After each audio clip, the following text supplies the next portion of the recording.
Ladies and gentlemen, boys and ghouls, everyone on the spectrum and in between, and all of our non-binary friends, welcome to the Shutter Show. My name is Ken Stackton, and this is my co-host, David Marlowe. And we are here to talk today about a little movie called One Cut of the Dead. David, how you doing today? I'm doing very well today, Ken. How about yourself, man? I am fit as a fiddle and ready for love. Oh. Which is another way of saying it's the pandemic and I'm horny. Oh, god damn it. It's still happening, isn't it? It never ends. It's like Groundhog Day, except I still have to do the dishes that I made last night. But yeah, no. I'm doing well. You know, still unfortunately unemployed. I was doing because I'm sure as some of our audience members know, like I work as a set carpenter and got a nice job with this great company building sets and stuff, and then, you know, COVID spiked again because they let people, go back to work. Not even go back to work. They just let them, you know, go to restaurants again. And here we go again. I can't begin to tell you how frustrating it is to like see, not to get political, see our idiot governor see the numbers go down even just a little bit and be like, oh, everything's better. It's the Mamma Mia Contagion crossover I never knew, I never wanted to find out it actually existed. So yeah, but here we go again. Doing about as well as I can, trying to stay busy, doing some carpentry projects here and there, watching some fun films like this. Good to hear. So it sounds like One Cut of the Dead is something that you enjoy. Is that true, David? It is absolutely something I enjoyed. Ken, before we dive into this, like to sort of give you an idea of how this movie went with me, is because you gave this as an option previously, mm-hmm. and I think this was during the episode that Katie was a guest star on, and you know we were interested in it, but I think we went with the other option. But I did not remember how you described it. I just knew that it was a found footage Japanese zombie film. And it was a little meta. Other than that, like any details that you'd given me just completely gone out of the window, and I genuinely did zero research before, other than watching the trailer the night you assigned it. I did zero research before watching it, and I'm telling every single person listening to this podcast, do exactly what I did, and that's go in completely blind and stick through it, through the one-cut zombie film. That's all I'm going to say in terms of before we get into spoiler stuff later in this episode. But I am telling you, you will go from being like, why did they think this was good? Okay. Huh. Oh my god, this is one of the best movies I've seen in a very long time. Like, the amount of joy that I felt watching this film was equivalent to the amount of joy that I got watching Bowfinger. Great. Like, Love both very similar in energy. I think is the best way to describe it. It's both. I don't know. This is just a very happy film. It's very joyous. Yeah. It's very happy. It's a movie full of surprises. I completely agree with you that, look, if you are someone listening to this right now who trusts me and David so far, pause this and just go put this on. Because the less you know, the better. Yeah. Now, but please come back. We are going to, I will say, I don't think this is a spoiler, this is a movie in two parts. We're going to talk first about the first part of the movie. Mm-hmm. And then we're going to let you know, no, seriously, spoilers, it'll kind of make the movie less fun.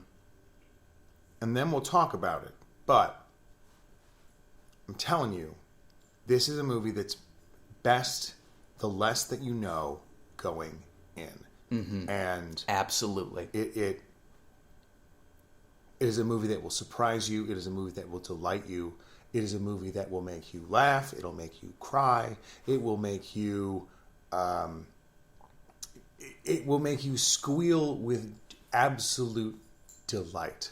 I'm telling you right now, because I watched this with Katie, and Ken, this officially has the my wife seal of approval. Oh, good. She loved this movie as well. Fantastic. But it started off similar. We were so confused with why would Ken pick this movie. This seems I've seen this done before, but better. And then the second half happens, and then I just go, "Oh wait, no, it hasn't." Well, so we had talked a little bit off air about this film, and you had mentioned a play that this is very similar to. Yes. And what play is that? That play is called Noises Off. And it's also been adapted to the screen. Mm-hmm. And I believe you said, I asked you when around it was done. I think you said something like 1992. Yeah, it's like late 80s, early 90s. It's got John Ritter in it. It's got an absolutely killer cast. I want to say it's got Christopher Reeve in it as well. It's a great show. In terms as far as theater goes, I would equate it to the same level as a show like See How They Run. Just very farcical. Yes, no, very. And if you are familiar with Noises Off, it's a tiny bit of a spoiler, but not really. It's just more of a tip off of the kind of the movie that you're going to be watching. Mm-hmm. So if you are if any of my theater friends or anyone who is fond of theater and they're familiar with this play, expect that kind of movie with one cut of the dead. Because immediately once the twist happens, I'm just and then my brain caught up to it. It puts everything in a completely new context. Yeah. Well, the format and the rise and peak point and the resolution is not there in this movie. It's very split into all these different sections, and so your brain's takes a little bit of time to make sense of what's happening. I think an important thing also to let our audience know is this is not a twist movie. This is not The Sixth Sense, where in the last 6 or 7 minutes of the movie you're suddenly oh my god. Yeah, no, it's turns not out like the that oh Soylent Green is people. No. It's a movie that appears to be one thing and then becomes another. First off, all right, before we get too far there, let's talk about quickly, or let's just mention some of the people who helped make this. So, first off, an apology to anyone who speaks Japanese. I'm going to do my very best here. Yeah. So this is me during the Wailing review. I know the struggle. So, this was directed by Shin'ichirô Ueda, screenplay by Shin'ichirô Ueda, and then it's starring Takayuki Hamasutamao, Hamori Samishihara, Yuzuki Akiyama, and Kazukiya Nagaya. And also cinematography by Tsuyoshi Sone. Editing by Jim. No. Editing by Shin'ichirô Ueda as well.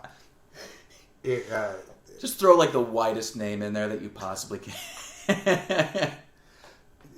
There's a lot of really impressive stuff about the production of this film. First off, I want to say it was shot over 8 days. Really? 8 days total for this whole thing. I mean, that makes sense on the shoestring budget that you told me that it was on. $25,000. And Ken, how much money did it make? It made $30.5 million worldwide. Jesus fucking Christ. Yeah. That is... Yeah, it's in Japanese it was 3 million yen, but it made 3.12 billion. And it never even hit the American market. Not really, no. Or maybe a couple of screens here and there. I believe it was released in a handful of theaters at most. Most of it was released in Yeah, almost all of it was. Almost all the theaters were in Japan. Did this make any award circuits or foreign film circuits at the time? Yeah, no, I mean, it won and got nominated for a lot of awards. Let's see here, the Hyochi Film Awards, the Nikkan Sports Film Awards, Yokohama Film Festival, the Mainichi Film Awards, Blue Ribbon Awards, Tokyo Sports, Japanese Academy, Asian Film Awards. But again, like these are all, and this is not taking away from them at all, but these are all Asian and overseas film festivals. It didn't really get the traction in America that you would have thought it would.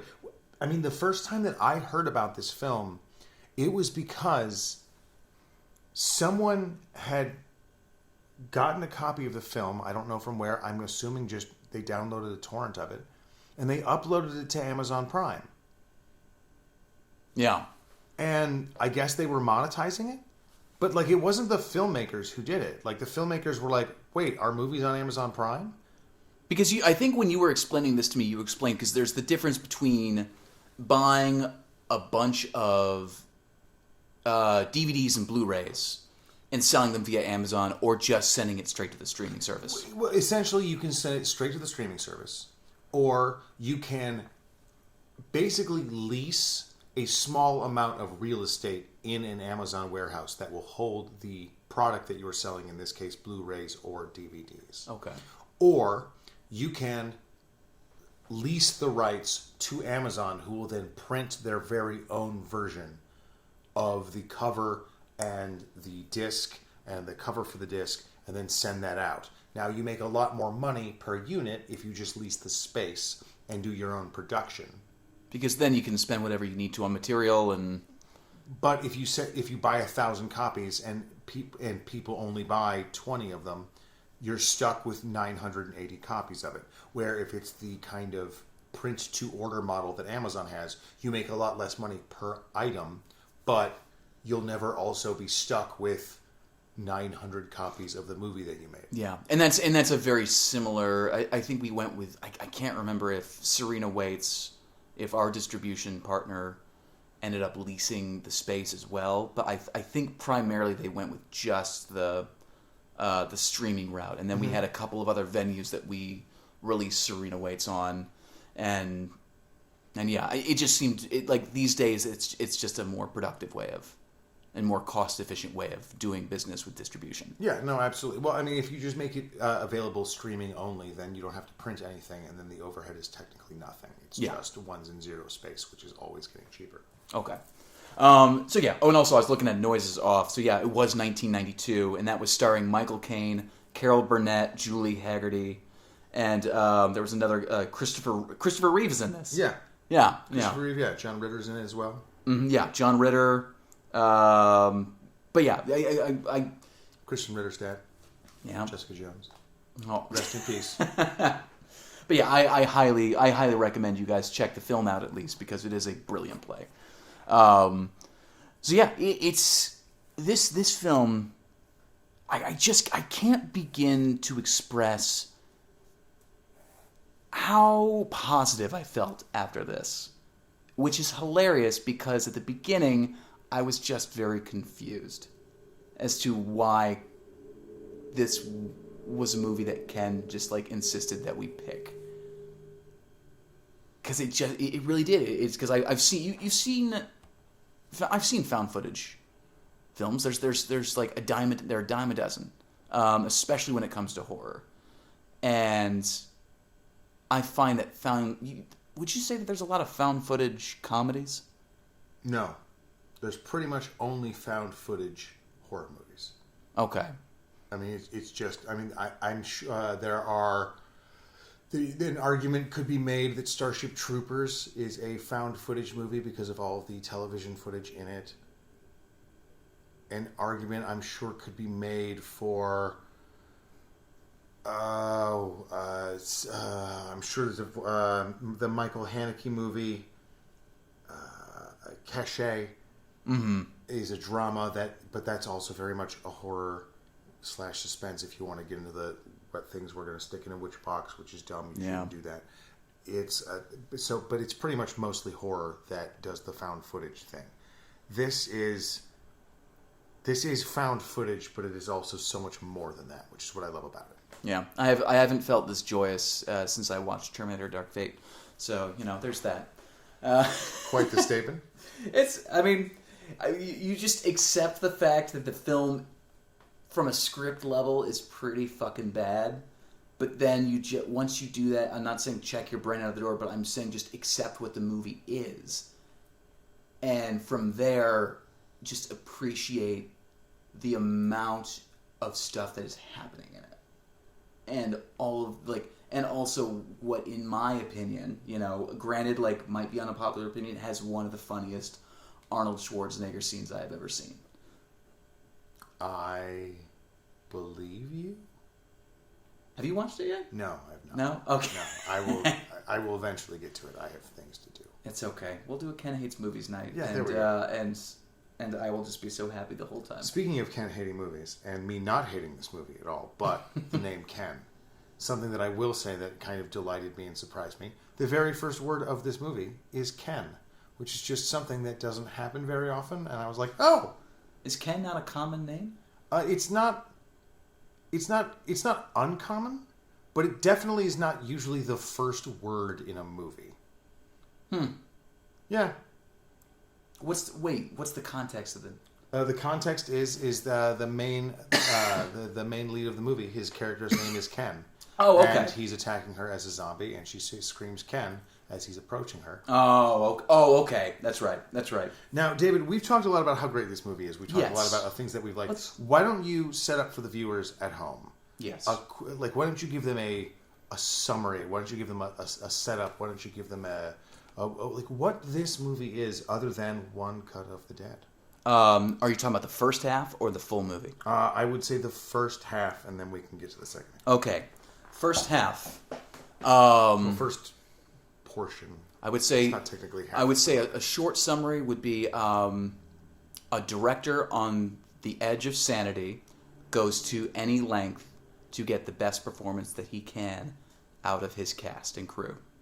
While what is happening? While a zombie pandemic is hitting a water filtration plant. And what are they doing at the filtration plant? This director is filming the movie that will make his career, or supposedly, in quotes, make his career, if the actress can get her fucking lines and emotions down. Okay, yes, but what is the movie that they are making? They are making a. Is it that they're making a technically the fake director? Because there's like a movie within a movie. So I'm trying to summarize a movie within a movie. Okay, so let me All right, I guess I'm gonna have to do this. Yes, please save me, Ken. Save me. Please. Okay, so a film crew, an independent film crew, is filming a zombie movie live in one take. Okay. For television. Yeah. While that is happening, they get attacked by actual zombies.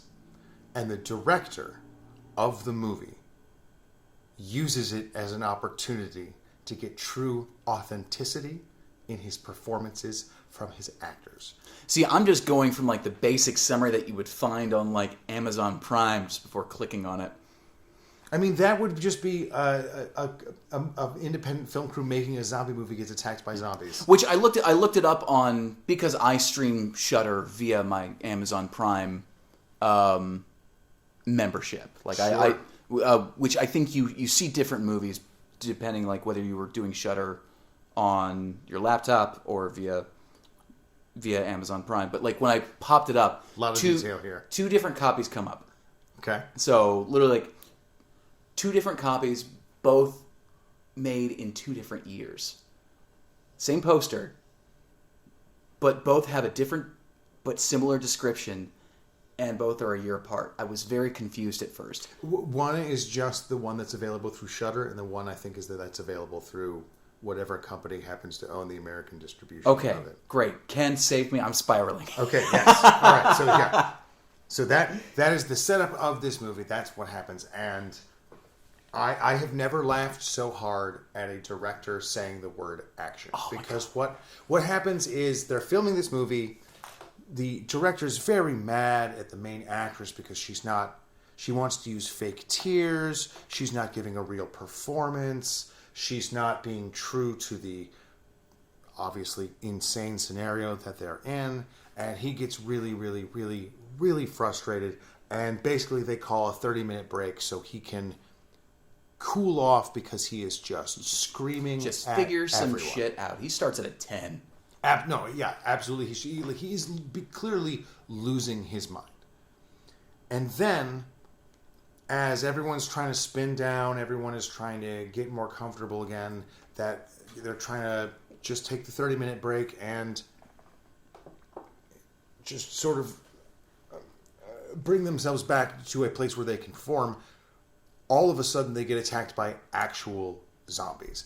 And things get really crazy. Yeah. They get really over the top. And normally in these movies, you get the situation where like everybody then barricades themselves into one particular situation. And every time they get into one of those kind of situations, the director comes bursting in, kicks open the door, screams, "Action!" And just like tosses a zombie at them. Exactly. And then just starts screaming, "This is amazing. This is the best performance I've seen in the whole wide world. Oh, it's so incredible." Which is not how audio works. It's so fun, and every time he does it, it just makes me laugh every single time. And that's, I think, one of the key things about this movie that people should keep in mind is that it's really funny. This isn't something like 28 Days Later that's a movie that's shot digitally, that looks real, that uses long takes. Well, actually, that movie doesn't use really long takes. Anyway, it's not that kind of a zombie movie. Yeah. It is much closer to something like Shaun of the Dead, but like Shaun of the Dead meets Spinal Tap is kind of the vibe I would say this movie has. What's very interesting, because once again, as I said, like I was very confused at first watching this film because I'm just like trying to find the point that like, well, what would Ken pick out of this film that really sets it from other things?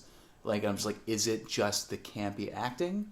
Because like at the beginning, like this, it opens with them doing like the final shot of the film, and obviously the acting is nothing to write home about, and the director rips this poor actress apart. Yeah, the first 30 minutes of this movie is I guess a minor spoiler. Yes. As we're starting to creep in that territory, and so we warned you. The first 30 minutes of this movie is an unbroken take. One single take. And I will also say this as someone who has done a certain amount of visual effects, as a cinematographer, as a film professional. It really looks like this is a true 30-minute single. This does not look like they spliced multiple takes together. There are a couple of spots where the budget that they have, they absolutely could have done that. But from the reading that I've done, the research that I've found, and just from what I've seen, it doesn't really look like that. It looks like they got this as a true oneer. And once we talk about the second half of the film, I'm sure there's there's a lot more chicanery in the second half. Well, I think as I was watching it, like it almost seemed to me like it was a very well done student film. Like somebody really wanted like a film student. Which, by the way, the director, this is out of a film student program. Mm-hmm. That's how this movie got made to begin with. It was what's the program called specifically that he came out of? But it was a Japanese film school, and it's kind of like the same situation that George Lucas and Steven Spielberg were part of in America, where they. No, that's not right, because Spielberg did not go to film school. Well, no, not Spielberg. Sorry, no, but just George. No, I'm thinking just George Lucas. You're thinking of George Lucas and Francis Ford Coppola. Okay, there we go. Yeah, there we go. No, because yeah. Steven Spielberg was friends with Lucas. And, yeah. Sorry. But like a similar situation where the program was reaching out because they wanted new filmmakers, and so this school was doing a very similar thing, and so that's why they were working with such a shoestring budget of like $25,000. But it did come off kind of like a really well done student film at first. Just double checking here real quick. Yes, the single take is 37 minutes. It is continuous, and it was the 6th take. Fuck.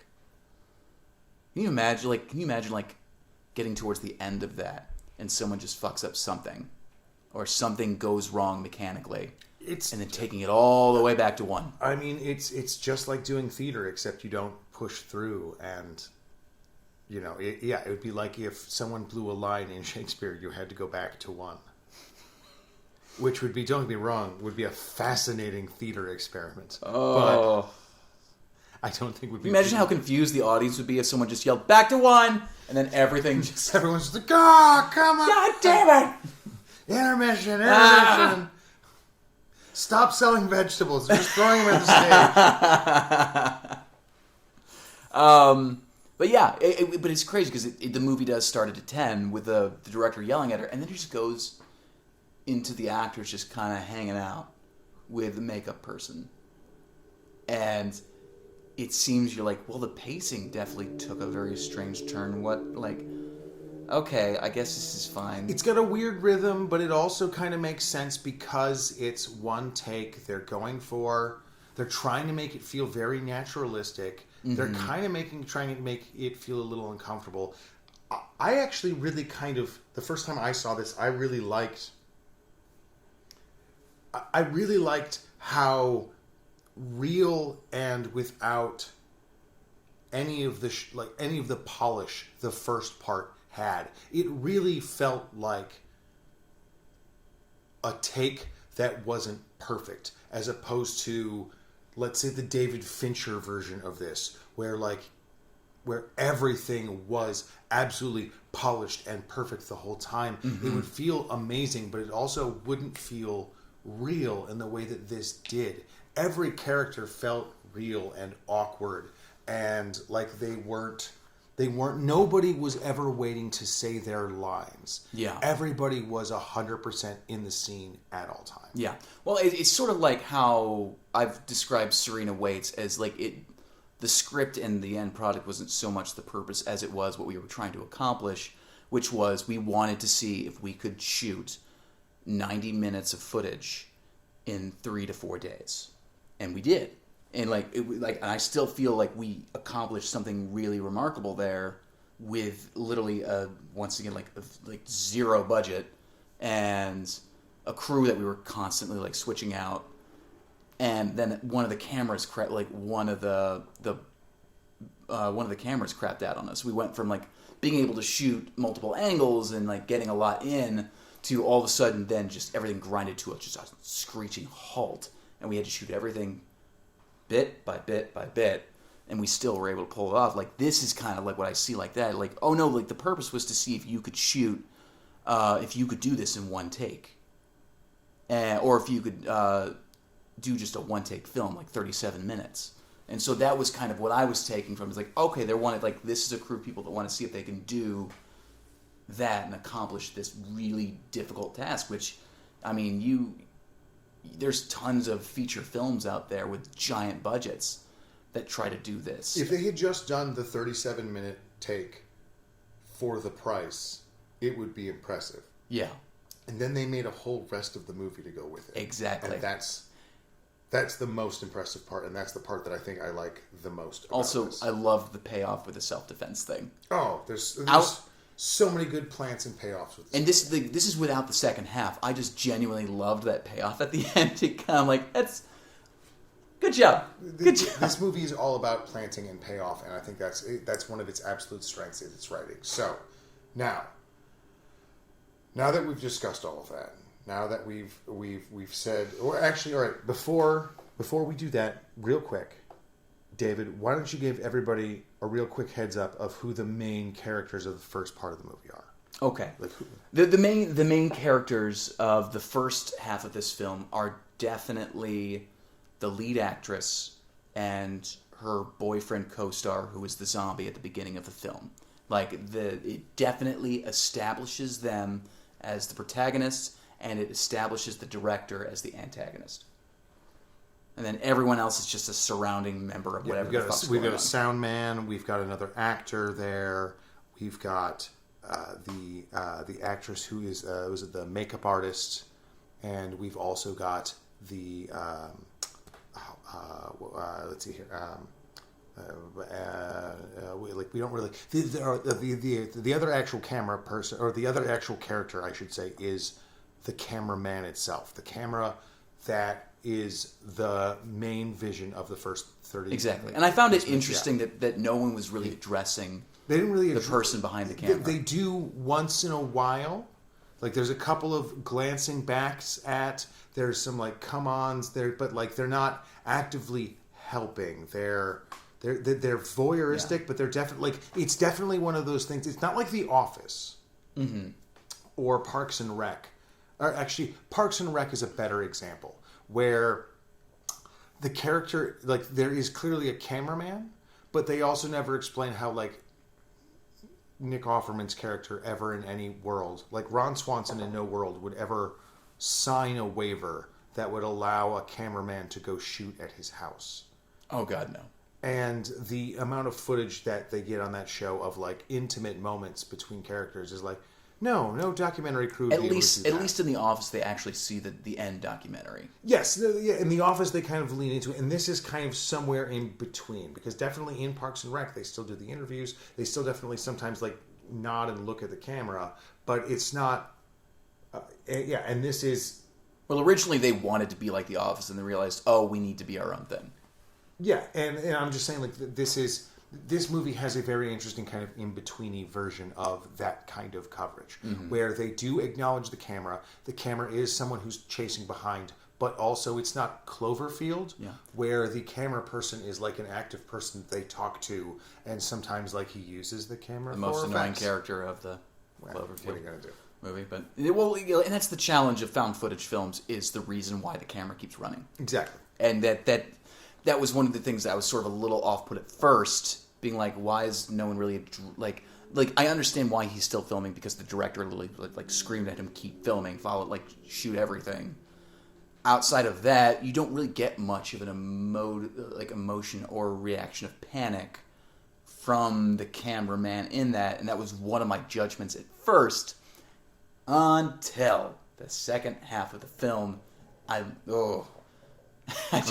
so let's do from it. Here, I'm ready. Going forward, spoilers everywhere. If you just trust me and David that this movie is good, just pause this, go watch the movie, and then you can hear us talk about it afterwards. If not, we're gonna take a little bit. We're gonna take 20% of the joy out of watching this movie out of you right now, because. Despite the fact that the entire opening of this movie sets up that this is a 100% real reality TV show that is being shot, that is being attacked by actual zombies, and all this crazy stuff is happening, it turns out, nope, 100%, this is just them putting on a show. This is what David mentioned when he mentioned Noises Off. The first part of this movie is the show, and then the second half of this movie is how they put on the show, and all of the calamities and background shenanigans and things going wrong and team members bailing each other out and people coming together and emotional catharsis and things that happen when a bunch of people come together, put on a show, and holy shit, was I not expecting this. The ending made me cry. I loved this movie so much. It was such a beautiful ending. And then also, like, oh my God, can we just talk about the beautiful cherry on top of that sundae that was just the actual end credits? Well, let's wait there. Oh. Let's wait and get there. Okay, yes. Yeah, I know. So, I'm getting ahead of myself. Yes. So, we see the movie, the first 30 plus minutes of this movie is this single one take, and then that movie ends. There's one character left. Everyone's pretty much dead. They pan up into the sky, and then they run credits, and then all of a sudden it says 1 month earlier.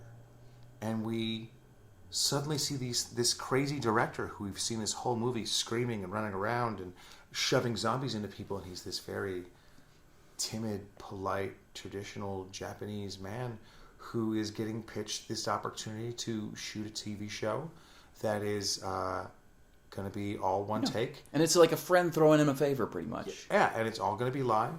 And it's going to be a zombie show, and he thinks it's a joke at first because that's insane to try and do, but he needs this job, he needs this opportunity, and also he wants to impress his daughter, a character who we haven't met until now. Mm-hmm. And it turns out that one of the people who is auditioning for this movie, the person who plays Ken, is the teen idol and up-and-coming actor that she has the biggest crush on in the whole world. So Dad decides to do what probably any dad would do, which is, I'm going to direct the movie with the guy that my daughter has a crush on so I can impress my daughter because I want her to be proud of me because I'm her dad. It's the reason why cute. Tiny Toons and Animaniacs exist. It's because so adorable. Steven Spielberg had kids and he wanted his kids to have, like, he wanted to make something that his kids would watch. Yeah, exactly. And that's the thing, like, the relationship between the director and his daughter is, and like the whole like his whole family, like his wife, his daughter, and him, like. Well, we found out that the makeup artist is actually his wife. Yeah, which took me a little bit to connect the dots there for just a second, because I'm just like, oh, is this somebody that he works with, and they're setting things up, and this is where they're staying? But I think most because it was getting late in the night, I was starting to lose detail. But once the connection was made, watching the interactions, especially between the director and his wife, was really sweet. Like, there's a moment where he catches his daughter reading the script of the film that he's going to make, and the daughter doesn't want him to think that she does the usual kid thing, where it's like, oh, I don't want my parents to think I'm interested. And then she just kind of walks away and pretends like she wasn't. And then the dad just has that little moment where he's just like, my kid's kind of proud of her dad right now, or like really thinks that I could do something fun. And then there's this connection between him and his wife, who's doing like the dishes in the kitchen. It looks like it's a very small apartment that they have, and there's just this connection between the two of them. No words are said, but it's just the confirmation to the director that yes, I do actually want to do this project. Like, this not so much means something to me as it means something to her. And it's going to be worth the struggle that we're clearly going to see that he gets going. And what's fun is you slowly get to start to see that, like, he's not this character that you see in the one take version of this. No, he's a good dude. He's totally a good dude. He's doing everything that he can to put on the show. And then as we get closer and closer to the show, you start to realize what is the artifice and what is the reality of what's happening. His daughter is someone who also wants to be a director, so he brings her in it. I will say this also: there's a lot more we would be able to spoil about the second half of this movie, and I want to try and save some of that. Yeah, I will. Like, we're only going to kind of spoil I will try. I will. The turn, and not a lot of the specifics of what makes the second half so good. It's like you could never have me tell you why you should watch Chef, because pretty much I'll break down the entire movie of Chef and all of the charming moments, because I think it's one of the most charming films ever created. But that's kind of it's sort of the same territory that I'm in with this film. It's just there are so many delightful, joyous moments, but also at the same time there's so much farcical activity happening around this 37-minute film. And it's just like every moment that I felt weird watching the first half of this, like everything's like, well, that seems off. They're like, oh, that's like, why, and not going to go into detail about which moments. But every single time I had a thought with, like, why would they do that? It wasn't big. It wasn't a big moment. It wasn't super obvious. It was just something I picked up on, like an energy or pacing, something like that. Every one of those moments had a reason why it happened. Every one of those was a setup. Every time it made you raise your eyebrow. The first time you're watching it, you're like, oh, why is that happening? I'll give you actually a great example. So I watched this twice. Okay. And there's a great moment where once they're setting up the show, they're going to shoot the zombie show, and at the very last minute they lose two of their actors, and as a result, both the husband and the wife have to take over those particular parts. Mm. Now, the first time you watch the movie, when that moment comes up and the daughter in particular suggests that the mom takes over the acting role, the husband and the wife both are like, no, we shouldn't do this. This is a bad idea. And your immediate reaction is like, of course, I've seen this scene 1,000 times before. He wants his wife to stay in the kitchen. He wants his wife to like, this is going to be the thing that they have to get past. And then you watch the movie, and you find out, no, the problem is actually that the wife is actually an incredible actress. She is just like the most method person on earth. She goes to an intense so when she Gangs of New York place. So when she takes over this role of this makeup artist who ends up fighting a bunch of zombies with axes, she ends up beating the shit out of a lot of people in the cast. She also took a self-defense class. Well, because but she takes the role as incredibly seriously, and ends up. She does the work. Well, she both does the work, but also takes the work far too far. At one point, her husband has to choke her out so they can get her to pretend to be dead because she's just too pumped up on adrenaline at this point to not keep acting. Yeah, but it's not like it doesn't come from a place of annoyance with each other. Like you can tell there's so much love in that relationship. But that's what's amazing about it is the second time that you're watching it, you realize that both the husband and the wife, what they're saying, what they're both specifically saying, they're not saying, "Oh, you shouldn't do this." They're both saying, "Oh," what her husband literally says is like, "I took too much pain last time." And she basically literally says like, "Oh no, this is a bad idea. This is gonna be trouble."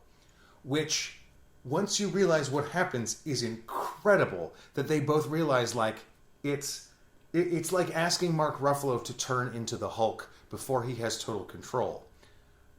Versus saying like you can't versus like telling her you could never control this power. It's like, oh, no, she has the power. It's just sometimes she breaks everything around it when it happens. And so we just decided she's not going to do it anymore. And it's like, I'm sorry, but the two, I can't replace, the two bones that you broke last time.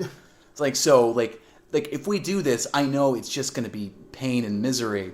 But it's not so much in a way that where he's disrespectful towards his wife or sees her as someone less. Well, no, but that's not an equal. That's exactly it. The first time you're watching it, that's just kind of the assumption that you make based on every other movie that you've seen, where the director has a wife who and especially because it's the director's wife. So there's going to be a lot of people who be like, "Oh, this is just nepotism. This is going to be the thing." Yeah. So you have all these preconceived notions, and then it turns out the movie plays with your assumptions. Absolutely, and it completely judo flips them every single time. Literally, and the same thing goes with the daughter too. The daughter is every 19 to 21-year-old film student who both take things too seriously, but at the same time not seriously enough. Well, no, not even that.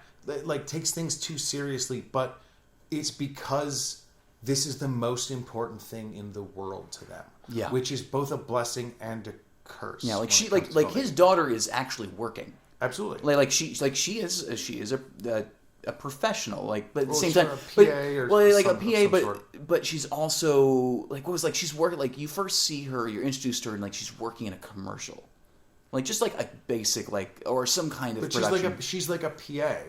Yeah. And, she's wrangling essentially one of the child actors and then basically tells the child actor, "No, you're going to cry. You don't get the teardrops." And the mom is like, "Oh, no, the teardrops are fine." He's like, "Listen, you old hag." Mm-hmm, yeah, and basically tells her to butt out. And so she loses. Yeah, she loses that job. But that's the kind of intensity that she has. But he's got two family members who are really good at their job when it's targeted in the right way. And it's just he lets her daughter... he lets his daughter become part of it, or spectate. He lets her spectate. Each one of the family members loves what they do so intensely. Yes. The dad loves it so intensely that he's willing to compromise and say, "No problem, sir. I'll go ahead and make your average version of this." And as long as I get to keep doing this. To a certain extent, yes. Where the mom says, "I love doing this so much, I can't do it anymore," and gets fired. Or and quits. Mm-hmm. And then the daughter loves doing it so much, she won't listen to anyone. She is the opposite of her dad. Her dad loves doing it so much, but he will still bow to his boss and say, "No problem, sir." He still will take this absolutely insane job. Where his daughter, on the other hand, is the kind of person who will turn to the boss and who will just start screaming at him, "This is the way that we're doing it." Like, she's the kind of director who would be like, "This is my vision." Yeah. And this film is such a love letter to film crews. Oh, absolutely. To the idea of just, if something can go wrong on a production, it absolutely 100% will go wrong. And the idea of a perfect shoot does not exist. 100%. And so you're picking up some of these moments at the first half of this film, and then you come to like sort of realize that like, oh no, these were all mistakes that sometimes tend to pop up on a film set. But in this particular case, since this is not only a one-take film, but is a one-take live film, you can't just reset to one. So it's just pretty much a crew being like, this fucked up thing happened. We got to run with it, or we're out of a job. And it's not really realizing that until the second half of the film. And it's just like you see this. It's I watched a review, and someone had a really good analogy for this, where they talked about Patton Oswalt describing his time on the movie Blade Trinity. And it's the idea of like, sure, I was on Blade Trinity. Blade Trinity, I think we can all surmise, is a pretty dumb, bad film. How dare you? He's like, however, if you were in fact to make a movie about the making of Blade Trinity, that thing would be Oscar-worthy. And he's just like, it's sort of the same idea. You're checking to see if you have Blade Trinity. Yeah. I don't. Damn it. Yeah. So now I want to figure out all the shit that went on behind the making of Blade Trinity. But there are so many movies that I can think of now that are so bad, but the drama behind how they got made is 10 times more interesting. Oh, that's true of most bad movies.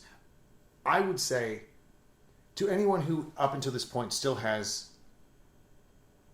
any reservations about seeing this movie, the main thing that you need to know about the second half of the movie is that a huge amount of the soundtrack is very, very, very clearly inspired by Dave Holmes' soundtrack for Ocean's 11.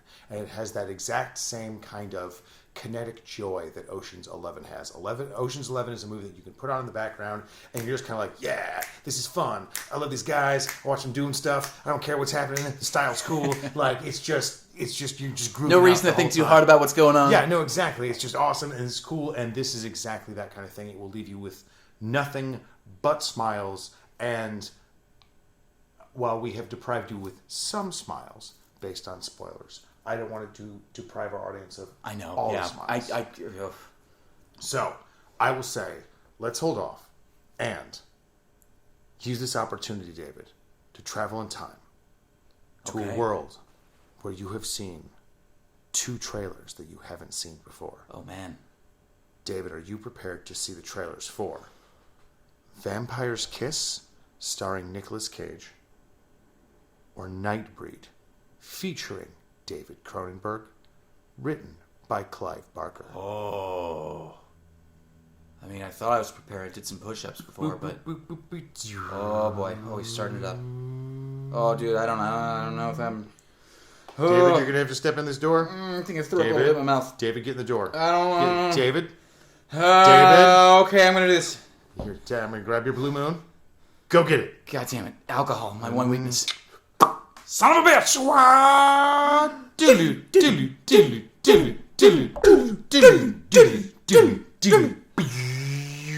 David, you've seen these trailers. I feel so dehydrated. David, of the two, what do you think we should watch next week? Oh, boy. Oh, boy. Well, on one hand, you have one of my favorite authors and artists of all time, Clive Barker, doing what looks like some really funky work. I feel like this is a movie that I should have seen a long time ago, but I guess just never crossed my peripheral. On the other hand, you have what looks like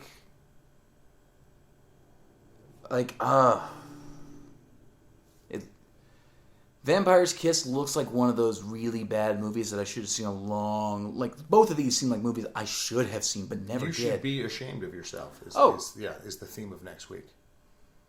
Pretty much. God damn it. I'm going to have to go just because I want to... One seems funnier than the other in a certain way. So I can tell you it is a stone cold fact that one of them is much funnier than the other. Oh, hands down. Hold on. 1 second. I just want to confirm something real quick as to who's also in this. For one thing, like this, Vampire's Kiss looks like Nicolas Cage at peak Nicolas Cage. Like, I believe the film itself is actually shot on cocaine. Like the film stock itself is just made. I mean, from the trailer you showed me, cocaine. the film just looks like cocaine. It's not enough snow. Fuck it. Let's do Vampire's Kiss. All right. Vampire's Kiss. Katie, sweetheart, love of my life, I apologize for what I might be subjecting you to. David, on that note, do you want to tell the kids and those wild people out there on the internet where they can find you? I absolutely do.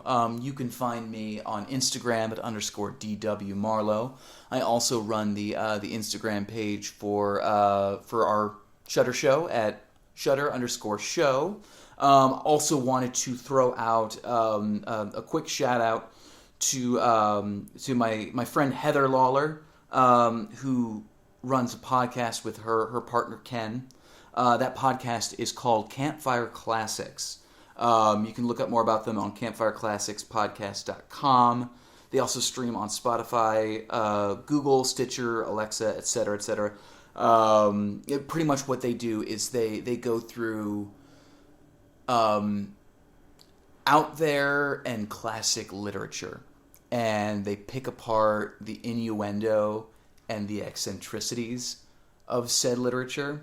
And I've only recently started listening to them, and it is absolutely delightful and hilarious. Well, her partner's name is Ken, so clearly she has good taste. Oh yes, great taste. So Heather and Ken, great job on your podcast so far. Huge shout out to you guys. Again, going to throw a shout out to Benjamin Moy, who did the theme. And yeah, Ken, go on. Feel free. And you can find us on Twitter at Shutter Show, and you can find me at Ken Stachnik, STACHNIK, on the Twitters and the Instagram. And until next week, ladies and gentlemen, boys and ghouls, to all of our non-binary friends and everyone on the spectrum and in between, have a very good night. Sweet dreams. And go fuck yourself so hard.